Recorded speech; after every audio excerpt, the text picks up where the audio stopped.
Sebenarnya saya berpandangan dalam soal Pilihan Negara Kecil Tuan Manipura ini suatu karya simbolik yang abstrak untuk dinilai secara tepat, tapi secara jelas dan nyata PAS perlu menang di Tuan Manipura.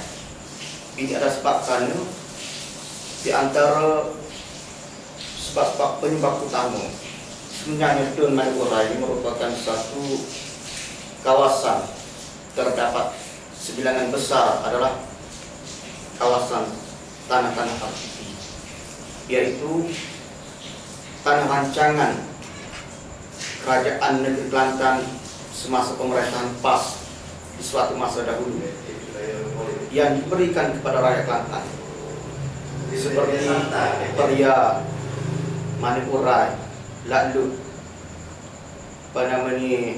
Cucuk Puteri, Sungai Sok. Ini merupakan tanah-tanah rancangan kerajaan.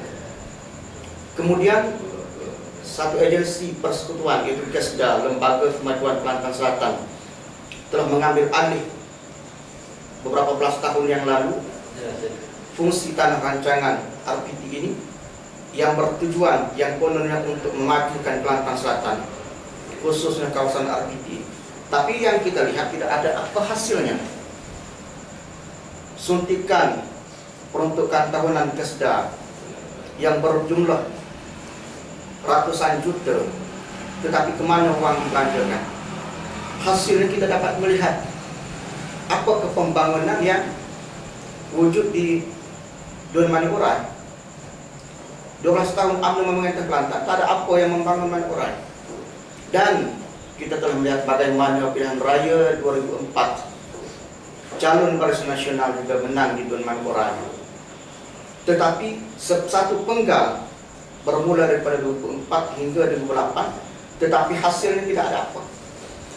Apa yang wakil rakyat UMNO di Tuan Manipura cungkil bawa balik duit sama ada daripada agensi-agensi kerajaan persekutuan, JPP, KESDA dan mana-mana kementerian kerajaan persekutuan. Kita lihat tak ada apa pun selama 4 tahun. Jadi kalau UMNO menyatakan nak jadikan Tuan Manipura ini sebagai Dun anak emas kerajaan persekutuan, itu hanya suatu senda politik yang tak akan menjadi kenyataan. Bagaimana kita telah melihat Barisan Nasional membuat janji di Pilihan Raya Kecil Dun Penkalang Pasir lebih kurang 3 tahun yang lalu. Hasilnya apa yang kita dapat lihat? Apa yang kita dapat lihat prasarana ataupun projek-projek yang dijanjikan oleh Barisan Nasional di Dun Penkalang Pasir. Itu Dun Penkalang Pasir adalah suatu kawasan bandar. Bagaimana pula dengan Manipura yang merupakan kawasan perkampungan, kawasan RPT, orang kampung yang terlalu mudah untuk diperlekehkan oleh Kerajaan Barisan Nasional Persekutuan. Dan bagaimana saya melihat itu suatu faktor.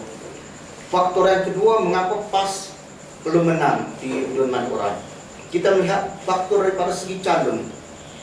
Calon PAS, Fauzi Amrullah atau dikenali dengan nama Abu Uji, merupakan seorang aktivis PAS.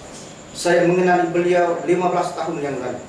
Semasa saya kenal beliau adalah seorang yang warak, seorang yang begitu komitmen dengan agama, komitmen dengan parti, komitmen dengan rakyat. Sampai kalau di kawasan Kuala Kerai sebut saja Abang Ludi, tak ada orang tak kenal. Dan beliau ini banyak mengorbankan uang-uang pribadi untuk kepentingan rakyat, untuk orang miskin, untuk parti. Dan ini setelah melihat calon PAS yang bertanding di Tuan Manipura ini merupakan seorang lelaki yang jujur.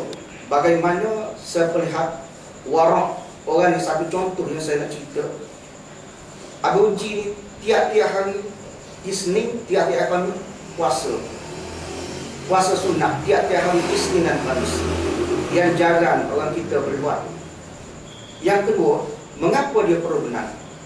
Kerana kita telah melihat komitmen dia selama ini. Yang saya kenal dia, komitmen terhadap rakyat, komitmen terhadap masyarakat adalah amat tinggi, sehingga sanggup mengorbankan bagaimana saya kata duit pribadi, duit pribadi menjadi duit orang ramai. Inilah bagi dia.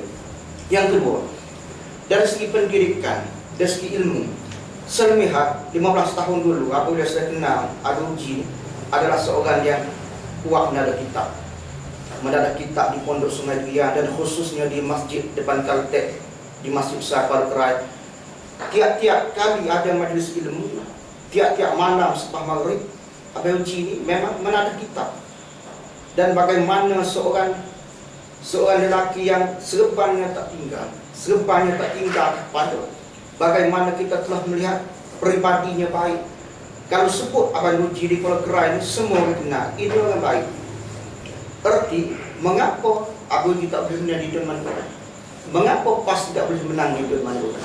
Pertama. Yang kedua, yang ketiga, PAS perlu menang di Dun Manurat melalui calonnya Abu Nuji, karena kesinambungan perjuangan PAS, perjuangan Islam di Kelantan yang telah berlalu begitu lama mesti dikekalkan. Kenapa? Karena kepentingan perjuangan Islam, kepentingan membela rakyat, kepentingan masyarakat lebih utama daripada segala-galanya. Bagaimana kita melihat UMNO tidak mampu untuk berbuat apa? Bagaimana kita telah melihat bagaimana UMNO nak memajukan Kelantan, bagaimana UMNO nak memajukan Maluku, sedangkan negeri-negeri yang ditadbir oleh UMNO semenjak merdeka sehingga hari ini pun UMNO tidak mampu untuk membawa perubahan. Contohnya kita tengok apa berlaku di Sabah, di Sarawak, di Kedah sendiri, di Johor sendiri, di mana-mana negeri, di Pahang sendiri, di mana projek UMNO yang boleh memberi impak, yang boleh memberi suatu kesenangan, kemewahan kepada rakyat bawahan. Tidak ada.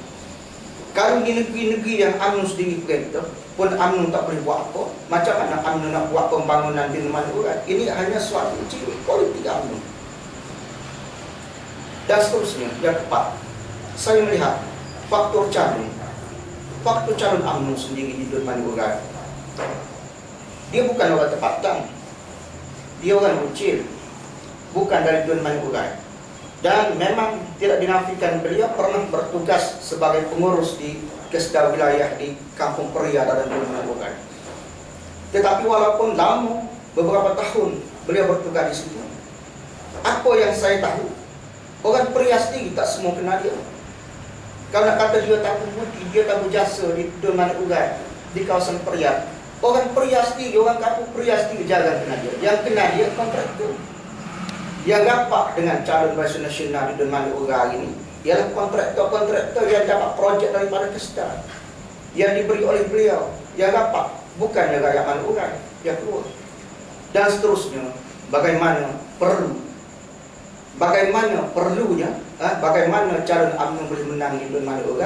Di antara faktor-faktornya kesinambungan bagaimana rakyat melihat 4 tahun berlalu daripada 2004 hingga 2008, wakil rakyat UMNO menjadi wakil di Dun Maluku tetapi tidak mampu membawa perubahan. Sebagaimana saya kata tadi, tidak mampu untuk mengambil, mencungkil atau mengorek peruntukan daripada agensi kerajaan ataupun daripada kementerian-kementerian untuk memajukan Dun Maluku. Kalau selama ini mereka tak mampu, takkan sekarang mampu. Kedua, dan seterusnya, pengundi di Dun Maluku mesti faham. Dan memang mereka faham. Kerana UMNO hanya suatu sandiwara. Bahkan di peringkat persekutuan, di peringkat sebagaimana saya kata di negeri-negeri lain pun UMNO tidak mampu untuk membawa perubahan ekonomi ke atas golongan bawahan, apatah lagi di Dun Maluku. Wallahu a'lam.